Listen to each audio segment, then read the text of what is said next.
Hello, and welcome to this episode of Genomics Lite. My name is Jack. And I'm Fran, and we both work in the science engagement team at the Wellcome Sanger Institute. Our roles to enable everyone in the world to connect with and learn more about genomics. If you haven't joined us before, Genomics Lite is a series of short sessions that share the science that happens on our campus, which is all about DNA. This is the first video of our autumn series, exploring some key questions about genomics that we get from people like you. So the series is streaming live on YouTube. So welcome if you're joining us on the live stream. And all of our Genomics Lite videos are available on our YouTube channel. This episode is all about cells, what they are, how they grow, and what happens when that growth goes wrong. We'll be joined by two fantastic guests who both spend their time working with cells in the laboratory, studying how that growth process happens. Now, a quick trigger warning that our guests use cells to explore the science of birth and the science of cancer, and we'll be talking about both those topics in this video. But before we get started, Fran, what do viewers need to know? Can you first define for us what a cell is? Well, a cell is basically the smallest unit of life. So kind of like a building block that makes up all the living things. So some organisms like bacteria are made of just one cell, while other larger organisms like us have trillions working together. So you could look at it as each cell has its own little factory setup inside. So lots of different parts doing jobs to keep the organism alive and running smoothly.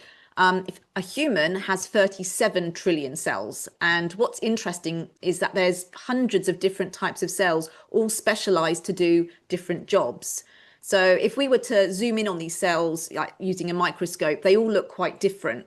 So if we were to zoom in on skin cells, they look a little bit like a brick wall, creating a barrier to protect our bodies. Now, if we were then to look at, say, muscle cells, they're quite long and stringy, and these contract and relax to help move our muscles and our limbs. And then if we think about our brain cells, which are called neurons, they look a little bit like trees with branches for sending lightning fast messages. Okay, so you've given us a picture of the cells there, and you said that human beings are made of 37 trillion cells. Huge number. So how did we get there? We didn't begin as 37 trillion. So what was the journey we went on? So yes, we did. Yeah, we all started with one. So it's like, how do we turn into trillions? So it's worth also pulling apart the word grow in our title. So cells don't just keep getting bigger and bigger, because that would actually be really impractical. Instead, they divide once they reach a certain size. And this process is called mitosis. And it's where that one cell splits into two identical ones, and then they divide again and again and again. So with this process repeating, they multiply and they start to specialize into cells that we need to, let's say, form a complete organism. So that's how you go from one tiny cell to trillions. But of course, each of those steps is quite complicated than that. And so we'll explore that a little bit more with our guests today. Right. Okay. What about how do they know when to grow and how to do that growth, that mitosis? So there are a lot of chemical signals and checkpoints that act, I suppose the best way to say it is they act a bit like traffic lights, and these can signal like cell, okay, it's time to grow or divide, or nope, stop, not yet. It all depends on what the body needs. And there are actually even some signals that tell the cell to die. So everything we talk about on Genomics Lite connects to DNA, and it is in that DNA that a cell finds all the instructions it needs about when to grow or when to divide and how to essentially behave once that division has happened. So every step from growing to dividing is super, super organized and carefully timed. So it's a bit like a perfectly choreographed dance. Okay, so we've got the image of this perfectly choreographed dance in our minds under the microscope, and I think this is the right time for us to introduce our first guest. They are a rather special collection of a few trillion cells, and their name is Alicia Dawdy. So Alicia works in a team at the Wellcome Sanger Institute called Cellular Services, and her job is to grow cells in the laboratory that are then used for scientific research. So what a perfect person to help us answer this question of how cells grow. Hello, Alicia. Hello, thank you so much for having me. Oh, well, now, Alicia, we've heard from Fran what a cell is, these building blocks and what's meant by growth, this mitosis, this cell division. But you grow cells for a living, so I want to hear about that process. What does a cell need in order to be able to grow? Yeah, of course. It's a brilliant question. So cells, whether they're in the body or whether they're in a lab being grown artificially, they all need a key few things to grow. And you can imagine that's the building blocks of life. They need the right nutrients, they need the right temperature, they need the right signals from their surroundings that they're growing in. So in the body, those would come typically from your bloodstream. But in the lab, of course, we're not able to provide that. So we have to do that artificially. So what that is basically growing cells in a nutrient-rich environment, which we call growth medium. And that's typically, it looks like a soup full of amino acids, a soup full of proteins and growth factors that act like food for the cells, essentially. And it's very important that we also keep them at body temperature because at the end of the day, we're trying to mimic the human body as close as possible. So we also control things like gas exchange. So, for example, the levels of oxygen and carbon dioxide that they come into contact with. So all of these things put together are really how we can control how they grow in the lab and kind of make them feel like they're at home. What we're doing is we're recreating as closely as we can that they would actually experience in the human body. It sounds like quite a beautiful setup. You're trying to create this lovely, warm, nourishing environment for them. I want to step us through this process though now. So can you describe for us first off, what is your starting material? What do you begin with to grow these cells? Yeah, of course. So cells that I work with specifically, so I work with stem cells, and they are the, forming cells that progress to then specialize to become different types of cells. So they are in many ways the building blocks of, how different cells, for example, turn into neuronal cells, or some become more specialized, like the cells I work with become placental cells, so to develop into pregnancy. So it's quite fascinating because the cells I work with are belonging to the placenta. So the placenta is like a temporary organ, and it grows quite rapidly as well to establish a connection between the growing baby and the mother. So, and then that placenta disappears after birth. So, in essence, it is the first formation of life. And then what's also remarkable about them is that they can invade into maternal tissue. So they have like specific qualities that allow them to do that. And we call that as differentiating. So what differentiating means is if you sort of think of it like a classroom full of students, each student, you have identical students in a classroom. One might become a doctor later on in life, one might become an engineer, another might become a teacher. So you can kind of apply the same concepts to cells in that they differentiate, hence they specialize in different areas. So the cells I work with do that essentially. However, we're really trying to understand what makes those cells so special, what gives them the ability to invade it during pregnancy, and how does that, form a baby. That's what I study in the lab. I think that's another beautiful image that we have here of these stem cells as primary school children or something like that, just setting off on their journey to specialize. I've got a lovely vision of that. Where are you aiming to get to with that growth? Because you're not taking these through to grow a whole animal, are you? Where do you get to? So I work in the organoid field. So what an organoid is, it's basically a miniature version of organs. So to clarify, it's not that we're actually growing a whole organ in the lab because that I won't say that's impossible, but we're very far off from being there. What organoids are is basically they're 3D miniature versions of organs. So they contain all the same cell types that you would have in an actual organ, except we grow these in the lab. So our aim is to generate 3D structures of what happens in placental development. So the way these cells communicate, how they arrange themselves, how they actually carry out the invasion into the uterus during pregnancy is something that my team does. And all of that basically comes back to the trophoblast stem cells that I work with. So we actually generate the organoids from these stem cells. Now that process of differentiating them comes with, giving them the right things to grow, so nutrients that they need to form these 3D structures, and to mimic what happens in early pregnancy as well. So organoids kind of give us a window into what's going on in the very first few weeks of pregnancy. And that can't really be easily studied in people because it happens so deep inside the human body. And it's quite difficult to replicate that outside in a lab. So we try to use organoids as our model to do that. A simple question to help me understand where you're aiming for with these organoids is how do they compare in size to a placenta that you would see in a living human? So the organoids are quite small. So they're bigger than what a single cell would look like, because they're a collection of thousands of cells put together to form a 3D structure. You can see them by eye sometimes, so they can range in size. The ones I work with are typically a few millimeters across in size. So they're significantly smaller than actual human tissue, but they do contain the same cells that you would find in the actual human body.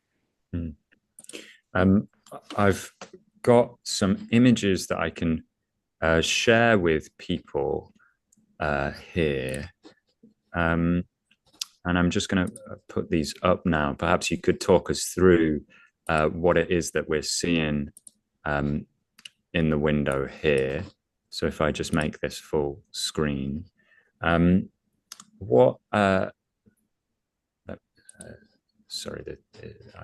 I've got your, let me just put this as full screen. We're going to put these up, and I'd just like you to help us to understand what it is that you'd be seeing if you were looking at this under the microscope. Yep. So this is essentially my starting material.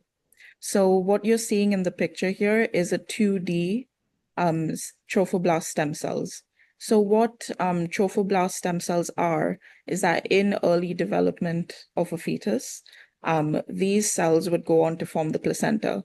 So I'd like to make an important distinction here in that trophoblast stem cells are different to embryonic stem cells. So embryonic stem cells are what the cells that you would expect to go on and form a baby in the later stages of pregnancy. So these cells aren't that. These are the cells that form the placenta, which is the bridge between mother and baby. So that's what you're looking at here. These 2D trophoblast stem cells, which I start with, I culture them, and I grow them up to then form organoids. And we can get, for viewers, you can see that scale bar down at the bottom there. If you can't quite make out the text, that's 400 micrometers. So a little less than half a millimeter is the length of that red line. So these are really small cells. Very small, that we've got yes, here. micrometers, yes. Yeah, if I go on to the next image, we should be able to see. What are we seeing on this one, Alicia? Yes, so this is what happens when you allow those trophoblast stem cells in the slide previous to grow a bit more and self-organize into organoid structures. So these are actually 3D structures that sit in a sort of jelly-like substance, which we call matrigel. But essentially, it's gel that allows them, it promotes the formation of these 3D organoids. So what you're looking at here are what we call placental organoids, and they mimic what you would see in early stages of pregnancy. And I know you've used that distinction 2D and 3D a couple of times now. I guess what lots of people will have seen on television or perhaps at school will have been growing maybe bacterial cultures in a flat membrane in a petri dish or something like that. But these organoids are crucially 3D. They're not on that flat surface. So just help us understand what do they sit in the lab? What would we see if we were looking at with our naked eye?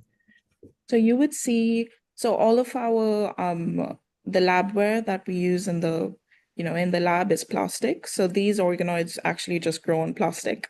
The key difference between the 2D and the 3D is that the 3D cells are sort of submerged in a jelly substance. So what you would see is you'd see that jelly substance, which is like a 3D blob on the surface of that plastic. And these organoids actually are embedded within that and grow within that jelly. So you can see them by naked eye, but that's typically when they're a bit bigger, like how they are in this picture. Typically, when you first do an experiment and you get them to grow into the organoids, you don't see them very quickly. It takes a few days for them to form.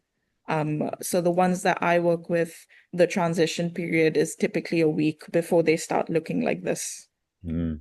And that is relevant, I suppose, for our question: how do cells grow? Because cells don't tend to grow, at least not in humans, in two dimensions, do they? They do grow in these 3D tissues in our bodies. What does that mean in terms of what it allows you to do when you study them? Why is the 3D important there? Because it's a more representative model of the actual organ that we're trying to model. So as you know, we 2D cultures have been around for years, and they're very well researched, documented in science. However, the thing that 2D cultures lack is that 3D interaction between cells.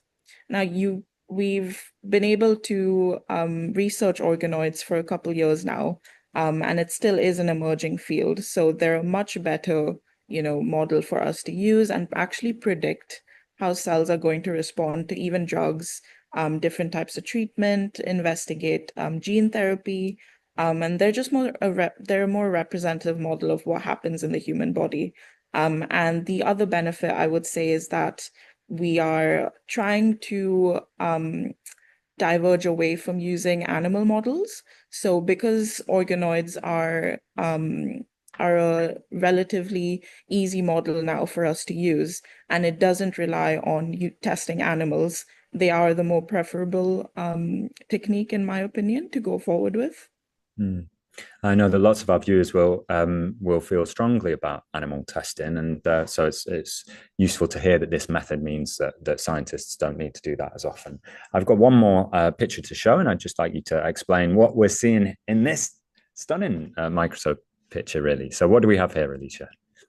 Yeah, so as you can see, there's a drastic difference between the previous image and this one. What we do to make the organoids look like this is that we differentiate them. So when you actually have a pregnancy in the human body, there is a fertilized egg that needs to fuse to the mother's uterus. Now that fusion is the building block of the placenta. Sometimes you don't get that fusion that happens very healthily, in which case it can lead to downstream disease, pregnancy-related diseases such as sudden miscarriages, ectopic pregnancies, placental fetal growth restriction. So you can get syndromes like that occur. So that invasion process is very important, and it's the most important thing that will happen in those earliest phases of pregnancy. That's what we're trying to recreate in the lab. So we're trying to build those outgrowths. So what you'll see in this image is that the main striking difference is that they have these projections. So it kind of looks like a little bit like a fried egg almost. So they develop these outgrowths, just projections from the center of the organoids. And this is what happens in the actual during actual human pregnancy. They try to try to attach to the uterus, and that's what we're trying to investigate. How does that happen? And if it goes wrong, what's going wrong over there? Great, thank you. I'm going to stop screen sharing now. But what we were seeing there, I suppose, was that real cell growth and how cells grow in action. We're seeing a really important stage there replicated in your organoid structures. I think I'd like to ask a little about the timeline that you go on with these cells. So how long does it take for you to get from those tiny individual stem cells that we began with to this point here where we saw the organoids starting to differentiate? From start to finish, it takes around a month. So not a significant amount of time, actually, because we do start from a frozen bank of these stem cells, and then they have to grow, which takes about 2 weeks for them to grow. And then to form the organoids, that also takes another 2 weeks. So on average, it takes about a month to get to the stage that we just looked at. We also differentiate them, which means we try to form those outgrowths. So that takes some additional time because we have to supply the cells with different types of media that they grow in to promote that differentiation. So on average, about a month. Brilliant. Thank you so much, Alicia. That was so interesting. And those images were just fantastic. So I think this is the perfect moment to introduce our second guest. So Yusra Bellatar works in the Hello Lab at the Wellcome Sanger Institute. And Yusra also grows cells, but this time she's studying cells that aren't growing quite how they should. And these are cells from cancer tumors. So hello, Yusra. Hello, thank you. Thank you for having me on the podcast today. So we're going to get on to cancer shortly, but in order to talk about that, we probably need to go sort of inside the cell and think about what needs to happen inside the cell to make cells grow, essentially. Well, essentially, Fran, you explained it perfectly in the beginning, where you you had the traffic light system, and you did touch on many things that I was going to talk about, but we'll hopefully delve in deeper. So like you mentioned, inside every cell there is a nucleus, and in the nucleus it has the DNA, which has the manual, the instructions for how the cells need to work, how they need to divide and grow. And what happens is when these cells receive a signal. So as Alicia mentioned, cells need to grow and have certain external environment to help them grow. So when they receive these signals, for example, from nutrients, growth factors, or hormones, it initiates a specific signaling pathway. I'll give you an example of one is the MAPK pathway. So if you can imagine a single molecule called a growth factor, and it's just floating around the cell, and then it recognizes a receptor, or like you could say it's like a little home or its working base, let's say, and it will bind to that receptor. And then what happens, it's almost like a domino effect. So it's like a chain of reactions where you'll have the growth factor will initiate and send messages through the cell to activate certain proteins, for example, RAS or RAF, and these are all different proteins. And when it reaches to the end protein, it's the final signal that reaches the nucleus where the genes are switched on, and it's like, okay, let's get going, let's start working, let's start producing new proteins. And the proteins, you can think of the kind of like the cell workers, so they actually do the work, and then they initiate the cell division. And as many of you might know, the simple 4 stages of cell division. So you have the cells grow, start making new proteins, and then the DNA is copied where the new cells receive the exact same DNA material, so the DNA code, and then these produce 2 daughter cells. And within that process, of course, if you think about cells, they're very complex and everything needs to kind of work in unison. There's a lot of checkpoints. So you think of like there's police. So it's like P53, CDKs. So kind of like police, just to make sure that everything's working efficiently and working correctly. And what happens is if things don't work correctly, then they can do certain things to kind of manage that. Brilliant. So you said that obviously they're not doing things properly or things don't working. So your role is to sort of look at cells that aren't growing in perhaps the way that they should. So why is that? How does that come about? Why do the cells not follow the normal rules, so to speak? Well, if you think about it, these cells kind of rely on very precise controlled systems, and they are controlled by genes. But what can happen is that in that process, so if you think you're texting somebody and you want to write something, how many typos do we have? So many typos. So in that process of these, this control system of these gene functioning systems, there can be things that can go wrong. So mutations can occur. So changes in this genetic code in the DNA, and this can then cause these control signaling pathways that I mentioned before to be disrupted, or to keep growing uncontrollably. And it can lead to many kind of effects downstream, so whether cancer or disease. So with particularly as you mentioned, cancer, so how cancer is very complicated, but how can, again, these mutations lead to cancer developing? Is it one change, or does there have to be lots of changes? So kind of it happens when, like I mentioned, there's a mutation. So there can be like a single change in the DNA sequence. So from an A to a T, or a C to a G.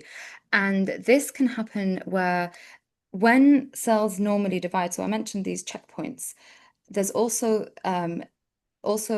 checkpoints to make sure that the DNA is happening, the DNA division is happening correctly. So there's also DNA repair mechanisms. So if something's going wrong, there can be a signal that says, okay, stop this process, or fix this process, or can lead the cells to just die. And you might kind of mention that apoptosis. So the cell just initiates like self-destruction, essentially. So what can happen in cancer is all these mechanisms can stop working. And if you think about, a car, you're driving and you have your foot on the pedal, and if there's no brake mechanism, then that's dangerous, and things can go wrong, and horribly wrong. So when there's no control system, that kind of causes cancer. So the mutations that occur that kind of lead to apoptosis, so self-destruction not working, so meaning that kind of bad cells just keep growing, they don't self-destruct, or it can cause these cells to then keep growing and then invade other areas in the body where they're not meant to be, and that can cause a lot of disturbance.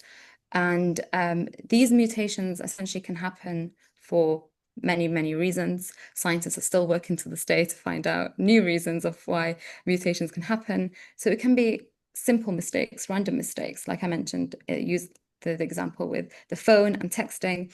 When the cell divides, it literally just copies the DNA. And sometimes this copying process, errors occur.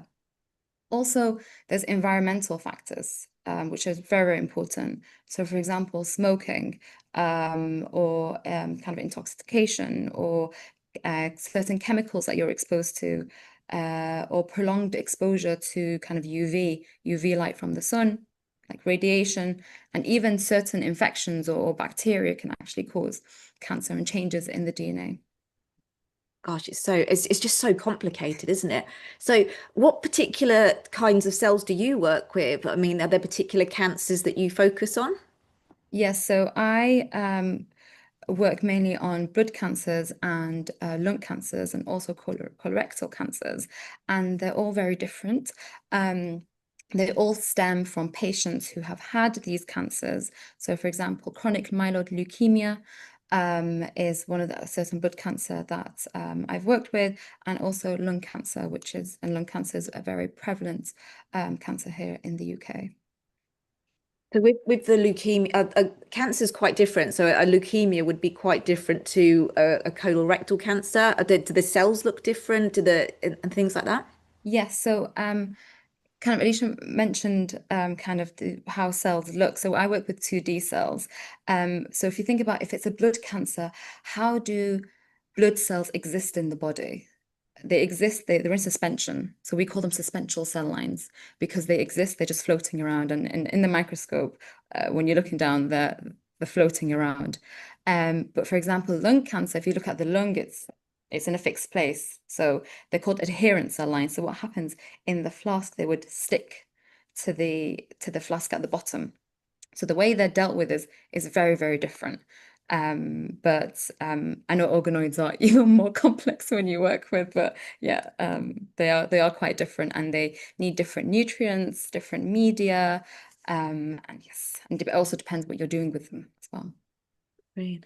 So cancer research, it's been going on for many, many years, and the way that we study cancer has really changed quite a lot and quite rapidly because of all the changes in technology. But what is different about the ways that you and your colleagues are studying cancer? Are you using some cutting edge techniques to do this? Yes, absolutely. So our team is using CRISPR technology, which within the last 10 years has kind of ramped up significantly and really led to a lot of novel findings.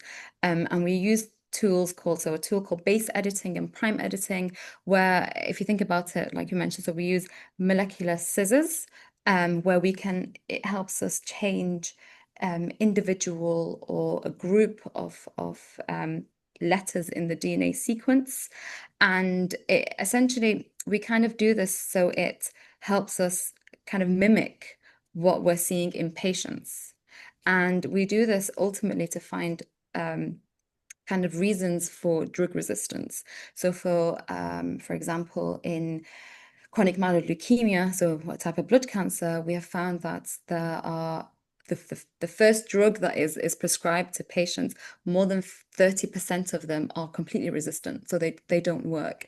So we're trying to mimic all this, the variety in these patients, using these tools so that we can test to see which drugs work and which drugs don't before they even get to the patients. Yeah. That's fantastic. I'd love to explore that a little more, Yusra, to connect it to this sense of cell growth.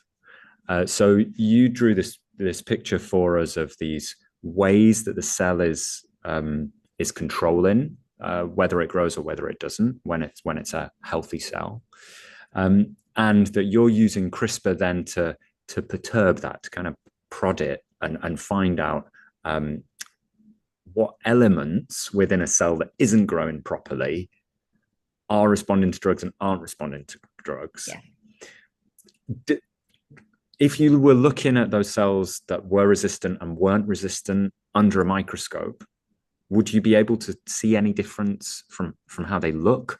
Or do we need to use this process that you're using to unpick what's going on there?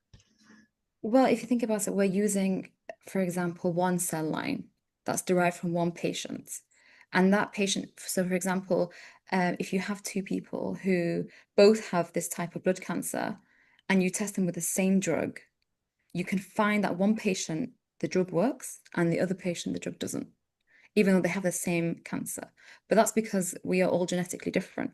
We develop mutations over time. And actually, when you get certain cancers, the cancer is very smart. It finds ways to avoid being killed. So what it does is that, okay, there's this drug, I'm going to mutate the exact same point where this drug binds, so that you have to then discover another drug where it doesn't mutate to that same point. So different patients have different mutations. And what we want to do is essentially create as many mutations as possible in these cell lines, test these drugs, and see whether, okay, this patient A with this kind of genetic code, maybe this drug will work, maybe this wouldn't, rather than us doing it with patients and then kind of working retrospectively. So you're trying to get ahead of the cancer. Basically, you're trying to figure yeah. out the solutions Trying to before be the 10 cancer steps gets there. ahead. Absolutely. Yeah. Okay. So this feels like one really good example of how studying the way that cells grows is giving something really useful. It's helping us develop these drugs that are gonna. Yeah, absolutely. And sometimes we find that there's mutations that haven't been found in patients. So actually, you can work ahead and you can see, okay, if this patient has this mutation, this drug won't work, or this drug will. So it'd be resistant to this drug, or it'd be sensitive to this drug. And under the microscope, you can see when you introduce these mutations, when you add a certain drug, you can see the cells die. And I'm sure, Alicia, you know what a dying cell looks like or a dead cell looks like. So yeah. You're making this picture a tragic scene here, but these are cancer cells, so we don't want them around. No, absolutely. But this is, yeah, I'd like to bring you back in at this moment, Alicia, because you're almost looking at the opposite end here, aren't you?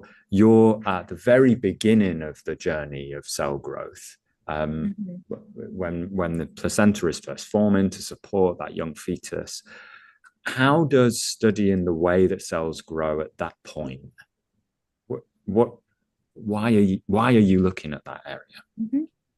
Yeah, of course. So it's actually really important that we understand what the good looks like first, because the area I'm working in, it's a little bit misunderstood what happens in a healthy pregnancy. See, pregnancy is well documented and we know what it looks like, but on a molecular level, what's going on there? There's so many things that are involved in how a fetus implants into uterus, what all the mechanisms that come together to allow that to happen is quite under researched, and there needs to be more focus on it. So it's really important on one end to first understand what's going on there. The other end is that so we can compare it to actual patients, for example, by taking biopsies from ectopic pregnancies, for example. So comparing both of what we know is actually happening and what should happen to actual patient samples taken from donors, for example. So you described earlier how studying these organoids allows you to observe and to understand aspects of cell growth that you simply couldn't do in a living person and a pregnant woman. But what you're saying is you still need to check back. You're not just looking at these cells that you're growing in the lab. You need to make sure that what you're growing is the same as what would happen. Is that yeah, exactly. The drivers behind a successful implantation or a successful invasion of the growing fetus, that those molecular drivers and what signaling pathways are responsible, that's quite under researched. So that's an area definitely of a lot of groups that want to research that area. And that signaling pathway that you've mentioned there, that's the same kind of language that we heard Yusra talking about earlier in terms of the cells that she studies. Are there fundamental differences in terms of what these placental cells are doing to grow, or are they behaving in a different way than cells of a fully formed and birthed organism? Yeah, so the stem cells actually differentiate so they can move into the maternal tissue. So it's quite it's, for example, with Yusra's work in cancer cells, they acquire different mutations to help them avoid the immune system or to hijack cell signaling pathways or areas where they would stop growth. Cancer is very smart, as Yusra said, and it avoids that. But the cells I look at, they actually want to move to other areas of the body. They want to invade into the maternal tissue. They want to, establish that blood flow. So that's one of the key differences that is really amazing that these stem cells are able to do. They establish that network between the mother and the growing baby. Oh, fantastic. It's just so interesting. And it feels quite futuristic, some of the technologies that you're using. Obviously, you're using organoids, Yusra's using CRISPR. So where is the science going? It obviously seems this is all developed quite quickly, but what's going to happen in the next few decades, Alicia, that's going to really transform your field, do you think? I think it's the long-term vision is definitely to help understand why certain pregnancies and why certain mothers suffer with some complications. The end goal would to be, I think, identify those early warning signs of a risky pregnancy, understanding the root causes behind that, and then one day maybe even be able to prevent some of the complications before they even happen. That would be the gold standard and the goal for sure.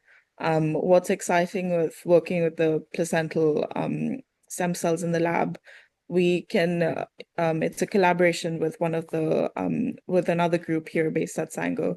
They're looking at identifying certain molecular pathways and genes and signaling pathways that are responsible for the healthy pregnancies versus unhealthy pregnancies. So it's working with live actual patient samples as well.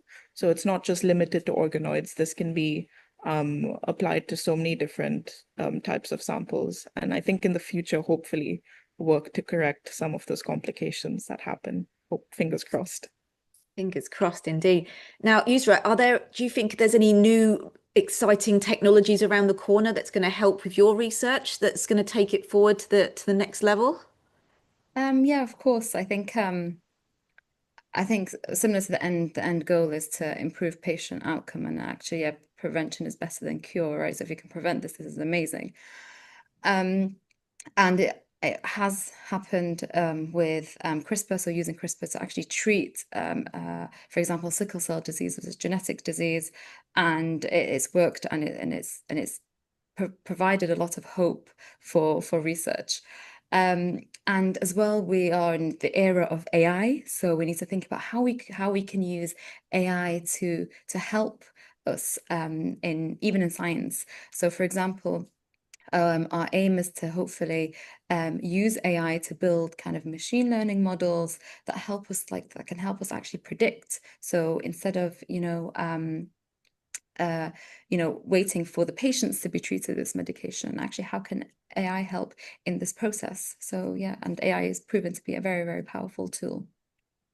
AI not something to be feared, but something to really sort of help us to go forward with our scientific research. And as scientists, we use it a lot, and I think AI is probably the future, and yeah, we should use it to help better science. I know we're going to be returning to AI in some of our future episodes. It's definitely a theme, I think, across this science as it continues to grow and to scale. Well, I'm afraid that's all we've got time for on this stream today. It's been a fantastic journey we've gone on, right from single stem cells on a plate through organoids and CRISPR, and to a future full of possibilities. So thank you very much, Alicia and Yusra, for joining us today. Thank you. And thank you so much for watching. We hope you've enjoyed this session. If you did, please subscribe to the YouTube channel, Your Genome, so you don't miss an episode. And we've got lots of other content for you to explore on that channel as well.